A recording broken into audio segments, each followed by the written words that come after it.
تربية الأطفال مسؤولية كبيرة أوي على كل أب وكل أم، بيحلموا إن هما يربوا أولادهم بشكل صح عشان يكونوا أفراد فاعلين في المجتمع وذوي شخصية قوية، لكن مش دايما الطريق بيكون سهل.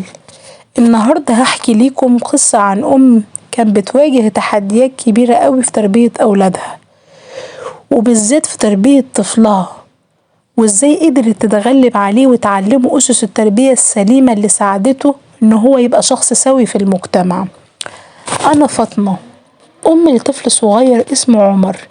عمر كان في تانية ابتدائي، بس كنت دايما بلاحظ إن هو مش متفاعل مع الناس، ودايما مش بيحب يلعب مع أصحابه، وبيحس دايما بحرج شديد لو اتكلم مع حد غريب عنه أو حد ما يعرفوش، ودي كانت مشكلة بالنسبة ليا كبيرة أوي.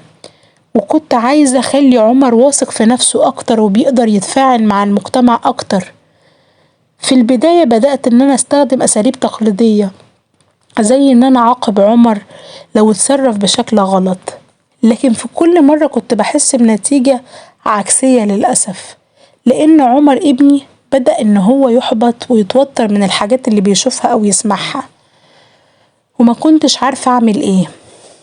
وفي يوم من الأيام قابلت صاحبتي منى، واللي كانت دايما مشهورة بقدرتها مع التعامل مع أطفالها بطريقة هادية وفعالة. قررت إن أنا أروح أسألها إزاي هي بتربي أولادها وإيه الطريقة اللي بتعملها معاهم. قالت لي منى: أهم حاجة في التربية إن احنا نكون قدوة لأطفالنا، يعني لو عايزين نعلمهم حاجة لازم نعملها قدامهم الأول. لو عايزينهم مثلا يلتزموا في الصلاة أو يصلوا لازم نصلي قدامهم، لأن لازم أسس لازم نتبعها عشان الطفل يطلع سوي في المجتمع، زي مثلا التواصل والاحترام والمرونة. قررت إن أنا أبدأ أغير من أسلوبي مع عمر، وبدأت أطبق النصايح دي في حياتنا مع بعض. أول حاجة عملتها إن أنا بدأت أركز أكتر على التواصل الجيد مع عمر، بدل ما كنت بعاقبه على كل تصرف بدأت أشرحله صح وغلط بطريقة هادية شوية.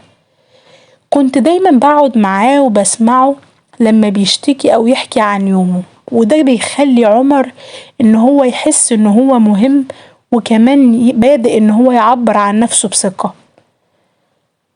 عملت كمان إيه؟ عززت الاحترام في البيت، يعني قلت لعمر كل الناس ليها قيمة، لازم تحترم الكبير والصغير، ولو حصل غلط لازم تقولي آسف.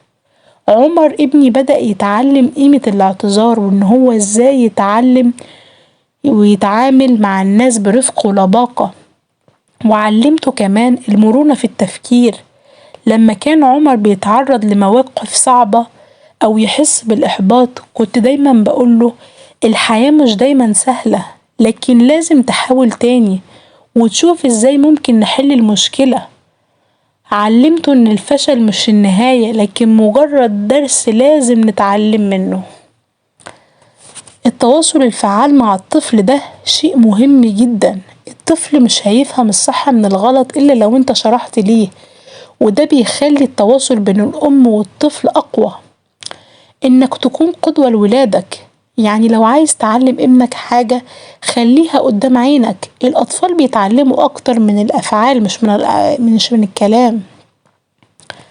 التعامل مع الأخطاء بشكل إيجابي، لما الطفل يغلط خلي الموضوع فرصة تعليمية ليه، علمه إزاي يعتذر ويتعلم من أخطائه بدل ما تعاقبه بشكل مبالغ فيه.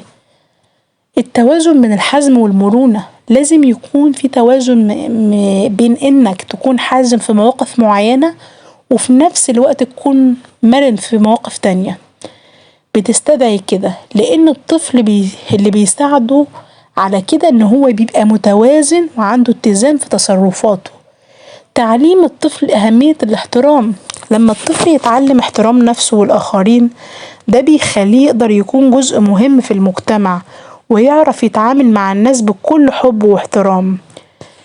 وفي النهاية يا أحبابي، ومع مرور الوقت بدأ يظهر الفرق الكبير في شخصية عمر، بقى واثق في نفسه أكتر وبقى بيعرف يتعامل مع الناس بكل سلاسة، وأصبح عنده القدرة على التواصل مع غيره بكل حب واحترام. كنت مبسوطة بعمر قوي لأنه خلاص بقى شخص سوي وبدأ يحقق نجاحات صغيرة في حياته اليومية بفضل التربية السليمة. وفي يوم من الأيام عمر جالي من المدرسة وهو مبسوط قوي، والمدرس بتاعه كان مبسوط إن هو وبدأ ملاحظ إن هو بقى بيعبر عن رأيه بوضوح ولباقة. ولما رجع البيت قالي: ماما ماما، أنا حاسس إن بقى عندي ثقة في نفسي أكتر مع أي وقت من أي وقت فات.